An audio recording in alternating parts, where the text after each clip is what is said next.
Hello बच्चों, let's read this question. The question says the electronic configuration 2,8,6 represents element option first calcium, option second sulfur and option third oxygen and option fourth magnesium. तो इस question के अंदर हमें दे रखा है कि 2,8,6 जो इलेक्ट्रॉनिक कन्फिग्रेशन है वो किस एलिमेंट का है। तो बात करते हैं हम लोग की कंसेप्ट की यदि बात की जाए की कंसेप्ट, तो हमारे पास क्या की कंसेप्ट होगा। हम बात करते हैं सबसे पहले कि जो इलेक्ट्रॉनिक कन्फिग्रेशन है वो किस प्रकार से फिल किया जाता है।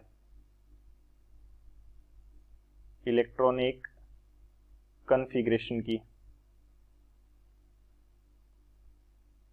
कन्फिग्रेशन सो हमारे पास जो इलेक्ट्रॉन्स हो जाते हैं वो डिफरेंट शेल्स के अंदर फिलअप किए जाएंगे।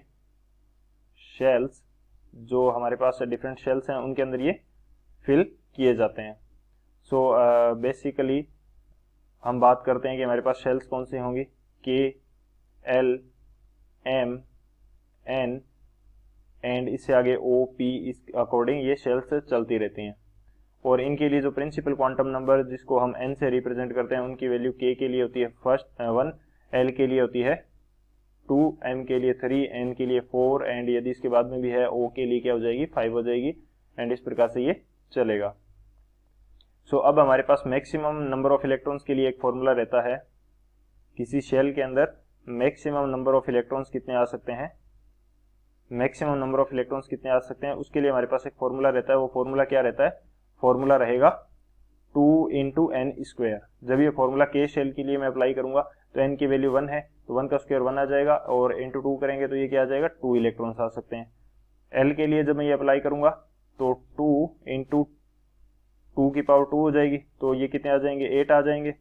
3 के लिए अप्लाई करूंगा तो ये हो जाएगा 2 × 3 का स्क्वायर जो कि 18 आ जाएगा और n के लिए अप्लाई करूंगा तो ये हो जाएगा 2 × 4 का स्क्वायर जो कि हमारे पास कितना आ जाएगा 32 एंड इस प्रकार से ये चलेगा। तो इस प्रकार से ये इलेक्ट्रॉनिक कन्फिग्रेशन फिल किया जाता है। एक तो ये हो गया। सेकेंड, हम डायरेक्ट फाइंड आउट कर सकते हैं किसी एलिमेंट के लिए हमारे पास क्या होता है कि जो नंबर ऑफ प्रोटॉन्स हैं या एटॉमिक नंबर है वो क्या रहता है। एटॉमिक नंबर न्यूट्रल एलिमेंट के लिए एटॉमिक नंबर किसके इक्वल होता है, नंबर ऑफ प्रोटॉन्स के इक्वल होता है, नंबर ऑफ प्रोटॉन्स के। सो यदि हमें number of electrons atomic number of protons के इक्वल होता है बेसिकली, और जो ये नंबर ऑफ प्रोटॉन्स है वो किसके इक्वल होते हैं, नंबर ऑफ इलेक्ट्रॉन्स के। ये मैं यहाँ पे क्लियर कट बताना चाह रहा था कि नंबर ऑफ इलेक्ट्रॉन्स के बारे में हम बात कर रहे थे। सो नंबर ऑफ इलेक्ट्रॉन्स के बारे में यदि हमें जानकारी है और एटॉमिक नंबर के बारे में जानकारी है तो हम एलिमेंट को इजीली फाइंड आउट कर सकते हैं। तो ये दो हमारे की कंसेप्ट हो जाएंगे।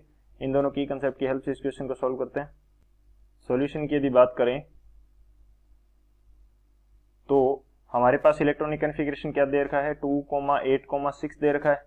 तो यानी कि के शेल के अंदर कितने इलेक्ट्रॉन है 2 है, एल के अंदर कितने हैं 8 है और एम शेल के अंदर कितने हैं 6 इलेक्ट्रॉन है।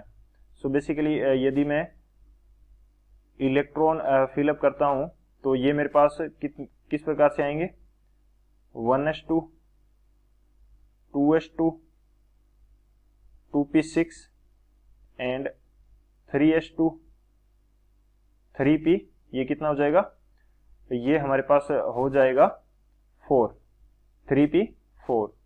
सो के शेल के अंदर 2 इलेक्ट्रॉन्स हैं, एल के अंदर 8 हैं और एम शेल के अंदर कितने हैं 6 इलेक्ट्रॉन्स हैं। इसके अंदर 8 हैं और इसके अंदर टोटल इलेक्ट्रॉन्स कितने हैं 2 हैं। तो ये हमारा इलेक्ट्रॉनिक कन्फिग्रेशन भरने का तरीका हो गया।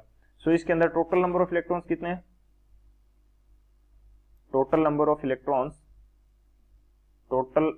ऑफ इलेक्ट्रॉन्स ये मेरे पास कितने हैं इस एलिमेंट के लिए 2 + 8 + 6 यानी कि मेरे पास है ये 16 इलेक्ट्रॉन। और जितने इलेक्ट्रॉन होते हैं उतने नंबर ऑफ प्रोटॉन होंगे और यानी कि एटॉमिक नंबर भी उतना होगा। और 16 किसका एटॉमिक नंबर होता है, एटॉमिक नंबर 16 पे हमारे पास क्या आता है फॉस्फोरस आता है, फॉस्फोरस। तो हमारे पास ये एलिमेंट क्या होगा फॉस्फोरस होगा। अदर जो भी हमारे पास एलिमेंट्स दिए गए हैं उसके अंदर मैं कैल्शियम की बात करूं तो कैल्शियम का एटॉमिक नंबर कितना है 20 है और ऑक्सीजन का एटॉमिक नंबर कितना है 8 है और मैग्नीशियम का एटॉमिक नंबर कितना है 12 है। सॉरी, हमने एक थोड़ी सी मिस्टेक कर दी है कि 16 पे फॉस्फोरस नहीं आता, फॉस्फोरस आता है 15 के ऊपर, और 16 के ऊपर कौन सा आता है, सल्फर आता है। 16 के ऊपर कौन सा आता है, सल्फर आता है। सो हमारे पास सल्फर का कितना है, 16 है। हमारे पास टोटल नंबर ऑफ इलेक्ट्रॉन्स कितने दिए गए हैं, 16। सो हमारा करेक्ट ऑप्शन कौन सा होगा, जो ऑप्शन बी है वो हमारा करेक्ट होगा। So option B is the final answer. I hope you understood it well. Best of luck. Thank you.